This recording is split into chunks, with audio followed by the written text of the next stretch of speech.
Hey, it's Rachel Cooke, your modern mentor. And today, we're going to talk about what to do if you're doing all the things to steer clear of burnout, but your boss seems to be riding the struggle bus. Dealing with a burned out boss can be incredibly stressful. So if you suspect yours may be suffering, let's talk about some steps you can take to bring ease and balance back to work.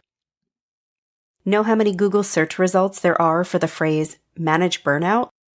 Over 39 million.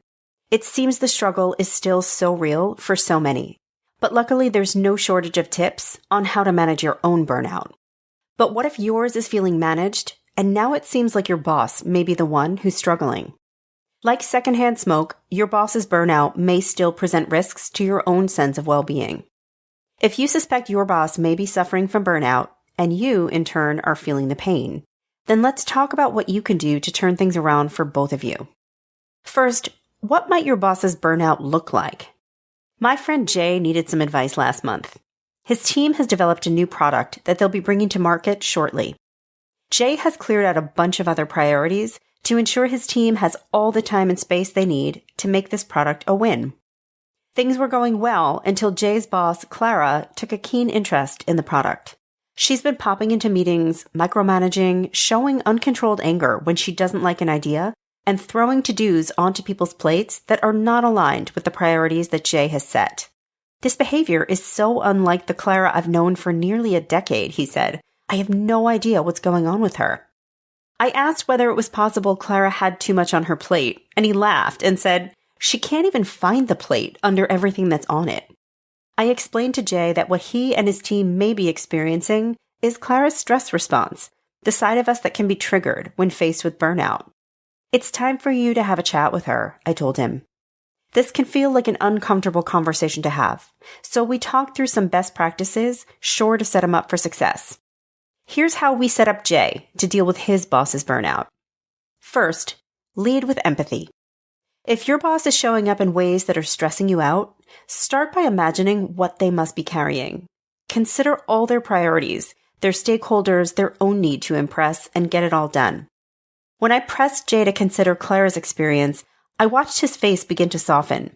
He was able to step, just for a moment, out of his frustration to recognize that she's been working nearly nonstop, barely taking breaks, and sitting under loads of pressure. And by imagining all of the responsibilities she's shouldering, he was able to understand why her stress response may be emerging. This is one of the many dark sides of burnout. Empathy does not excuse bad behavior. It simply allows you to understand it and address it from a more supportive place. So start with empathy before you gear up to have that conversation with your boss. Next, check in with an ask. Jay scheduled to check in with Clara. And armed with empathy, his goal wasn't to attack her or make her feel badly about how she was showing up. He was prepared simply to test his hypothesis that she was indeed burned out. Telling someone they're burned out will likely put them on the defensive. It will feel like an attack, an accusation. But beginning with empathy, hey Clara, I've noticed how many projects you're overseeing and how much stress that might be creating for you. And then asking rather than telling. I'm wondering how the workload is feeling for you. Is there any chance you might be experiencing a bit of burnout? Is likely to trigger an honest reflection. Burnout is sometimes easier to recognize in others than it is to see our own experience of it. If you're in a similar position to Jay, be bold, be kind, and put that idea out there. Next, name its impact. Once the suggestion of burnout has been named, it's essential to describe the impact it's having on others. In Jay's case, we wanted Clara to feel cared for, but equally to recognize that Jay's concern wasn't just for her, it was for him and his team as well. In an unaccusing way, Jay needed to help Clara see the cause and effect of her potential burnout. Jay needed a lot from his team in this moment. Their energy, their willingness to experiment, their enthusiasm for the new product. And Clara's presence was hindering these outcomes. And so he gently explained. And here are some of the key points he prepared before heading into their conversation. He needed his team's enthusiasm to infect customers with the same. But Clara's micromanaging was creating anxiety, which was tempering their enthusiasm.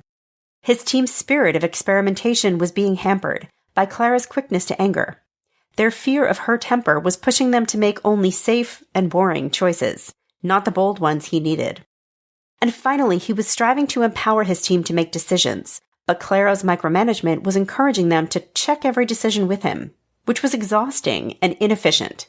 By laying out his points this way, Clara was able to focus on the business impacts at stake, and this ultimately invited her to solve a business problem, not a personal one.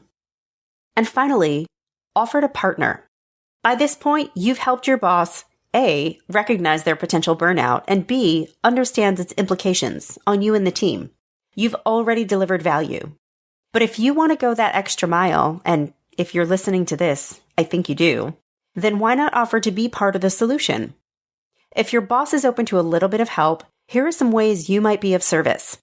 Offer to be an extra set of eyes on the full list of their priorities. Maybe you can help them cross a few items off or postpone something for a month. Spot a piece of work on their list that you have the capacity and skill to take on and offer to do so. Share a few of your favorite rest and recharge strategies. Maybe your boss needs a reminder of the importance of taking quick breaks throughout the day. And finally, ask if there's anything you can do differently to help minimize their stress or anxiety. Would a brief daily update email from you offer assurances that everything's on track? And there you have it. I hope these strategies have resonated with you. Are you feeling inspired to go check in with your stressed out boss? Don't forget to let me know how it goes. I hope you'll join me next week for another great episode.